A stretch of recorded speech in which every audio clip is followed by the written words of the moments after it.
Thank you so, so much for all the birthday wishes. I know I'm a little late, but I wanted to say thank you. It really meant a lot to me. I got like personal messages and Facebook messages, and I just could not believe the amount of love and support that I got. And I also wanted to share like all of the things that I've learned. I've turned 41. I know, can't even believe it. But I wanted to share all the things that I've learned turning 41, 41 times around the sun. So three things that have like really helped me, quite frankly, that I'm still learning. And I think that'll help you, whoever's watching. First is where you seek validation from. I went to a work conference with Eric Thomas. If you don't follow him, he's incredible.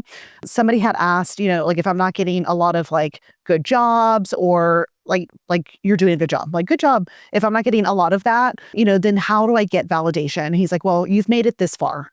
What has brought you this far? Usually it's like your own character, your decisions, your faith. And so if that has brought you this far, why do you need validation from somebody that you just connected with?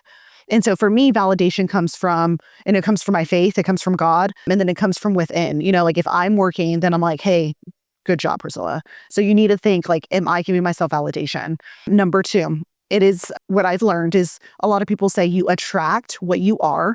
That can also be nuance. I don't, like a good example is if you're a bodybuilder, you will probably attract a lot of other bodybuilders, but you might also attract people that want to get into bodybuilding. And they might say, like, oh, you know what, you're not lifting heavy enough, or you're not doing this enough. And they give you their own limitations or their own limiting beliefs.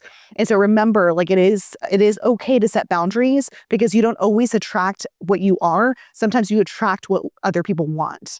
Number three, it is never a good idea, and I'm still learning this, to diminish your own self-worth to make others comfortable. You are worthy. You have come this far. You're successful. You deserve all of the praise. Do not water that down to make others comfortable. That's all I got.